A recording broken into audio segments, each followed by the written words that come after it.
بسم اللہ الرحمن الرحیم۔ السلام علیکم ورحمۃ اللہ وبرکاتہ۔ دوستوں، میں پھر سے آپ کے لیے سعودی عرب کی کچھ خاص اور بڑی خبروں کو لے کر کے حاضر ہوا ہوں جس کا جاننا آپ کے لیے بہت ضروری اور اہم ہے۔ آج میں آپ کے ساتھ ایک ایسی اپڈیٹ، ایک ایسی خبر آپ کے ساتھ شیئر کرنے والا ہوں جس کو سننے کے بعد روح کانپ جائے گی اور آپ سوچنے پر مجبور ہوں گے کہ آخر ایک غیر ملکی بھی سعودی عرب کے اندر ایسا کر سکتا ہے۔ یہ بہت حیرت زدہ والی بات ہے اور ہمت والی بات ہے، لیکن سننے کے بعد واقعی روح کانپ جائے گی، کیونکہ جب میں نے اس خبر کو پڑھا اور سنا تو میری تو ایسا لگ رہا تھا جیسے پاؤں تلے زمین نہیں ہے۔ تو اس خبر کو میں آپ کے ساتھ اسی ویڈیو میں شیئر کروں گا۔ آپ سے میری گزارش ہے کہ ویڈیو کو آخر تک دیکھیں، پوری دیکھیں تاکہ آپ کو پوری معلومات مل سکے۔ آج کے اس ویڈیو کی سب سے پہلی اور اہم اپڈیٹ ہے قطر سے۔ قطر کی حکومت نے ایک قانون نافذ کر دیا ہے جو 1 جون سے ہی لاگو کر دیا ہے، وہ ہے ورکروں کو لے کر کے، کیونکہ گرمی شروع ہو چکی ہے اور گرمی میں کام کرنے کے لیے ایک گائیڈ لائن جاری کیا ہے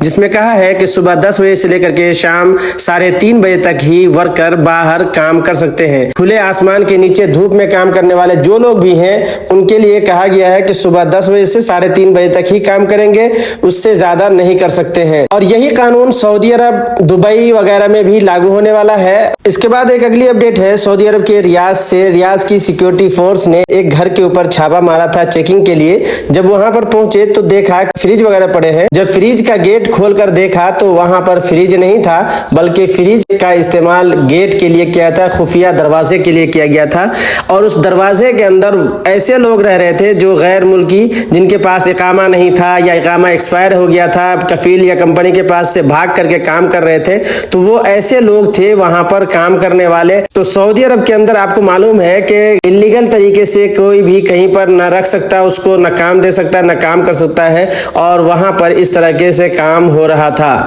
اس کے بعد اگلی اپڈیٹ ہے، جیسا کہ آپ کو میں نے پہلے بھی بتایا تھا کہ سعودی عرب کے اندر نئے طریقے سے ٹریفک رول کا اعلان کر دیا گیا تھا، جس میں اگر 7 طریقے سے اگر آپ خلاف ورزی کرتے ہیں تو اس کے اوپر آپ کو آٹومیٹک طریقے سے چالان آپ کے پاس آ جائے گا۔ تو وہ اب شروع کر دیا گیا ہے، لاگو کر دیا گیا ہے، جو 4 تاریخ سے ہی لاگو ہو چکا ہے۔ اس لیے اپنے غیر ملکی بھائیوں سے گزارش کروں گا کہ جن 7 خلاف ورزیوں کے اوپر آٹومیٹک چالان آئے گا اس کے بارے میں آپ کو معلومات حاصل کر لیں، جن میں سے ہے کہ ڈرائیونگ آپ ایسے ایریا میں نہ کریں جو فٹ پاتھ کا ایریا ہوتا ہے، جو پیلی لائن ہوتی ہے وہاں پر آپ گاڑی نہ چلائیں، یا پھر رات کے وقت میں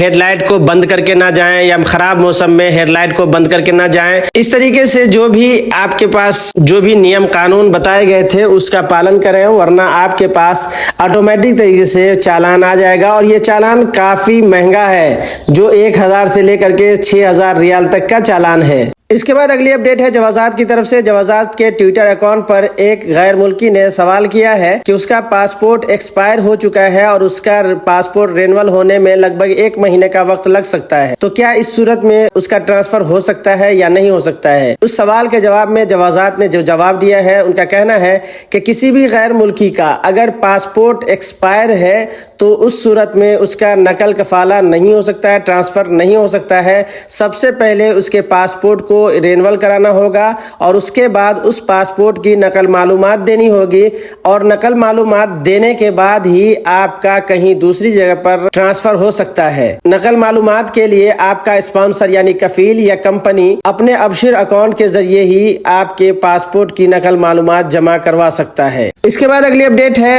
وزارت داخلہ کی طرف سے، جس میں یہ کہا گیا ہے کہ ہر ہفتے کی طرح اس ہفتے میں بھی چیکنگ کی گئی ہے، جس کے اندر لگ بھگ 11614 لوگوں کو گرفتار کیا گیا ہے جو بارڈر سیکیورٹی اور اقامہ قانون کی خلاف ورزی کر کے سعودی عرب کے اندر رہ رہے تھے۔ ایسے لوگ جو سعودی عرب کے اندر آئے ہوئے تھے، جو بارڈر کراس کر کے آئے ہوئے تھے، انلیگل طریقے سے آئے ہوئے تھے، اور پھر ایسے لوگ تھے جو جن کے پاس اقامہ نہیں تھا یا اقامہ ایکسپائر کر گیا تھا یا اپنے کمپنی یا کفیل کے پاس سے بھاگے ہوئے تھے، تو ایسے لوگوں کو گرفتار کر لیا گیا ہے اور ان تمام لوگوں کے خلاف ابتدائی کارروائی کر کے پبلک پروسیکیوشن کے حوالے کر دیا گیا ہے۔ اب ان لوگوں کو ڈیپورٹ کر دیا جائے گا، یعنی ان کے اوپر لائف ٹائم والی پابندی لگا دی جائے گی۔ اب میں آپ سے فائنلی اس خبر کے بارے میں بات کر لیتا ہوں جس کے بارے میں شروع میں نے تذکرہ کیا ہے۔ خبر ہے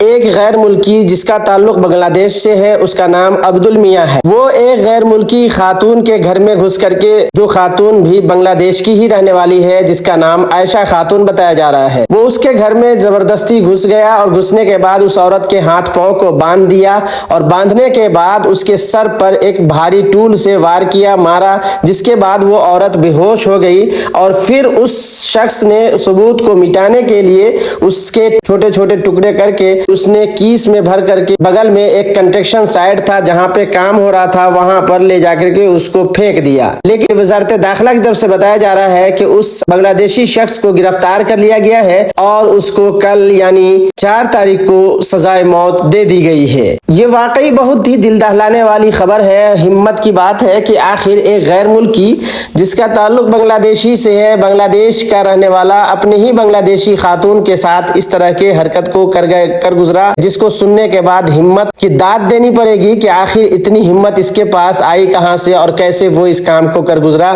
جبکہ اس نے اپنے انجام کے بارے میں نہیں سوچا تھا۔ تو دوستو یہ تھی ہماری طرف سے آج کی اہم اور خاص معلومات۔ میں امید کرتا ہوں کہ آپ کو اچھی لگی ہوگی۔ اگر اچھی لگی ہے تو ایک لائک کر دیجئے گا، اپنے دوستوں کے ساتھ شیئر کیجئے گا۔ اگر آپ ہمارے چینل پر نئے ہیں، پہلی بار ہیں، تو آپ سے ہماری گزارش ہے کہ چینل کو ضرور سبسکرائب کر لیں، بیل آئیکن کو پریس کر کے آل پر کلک کر دیں تاکہ آپ کے پاس ہماری ہر آنے والی نئی ویڈیو کا نوٹیفیکیشن مل سکے۔ پھر ملیں گے کسی نئی ویڈیو کے ساتھ، ابھی کے لیے میں آپ سے یاد چاہتا ہوں، اللہ حافظ، شکریہ۔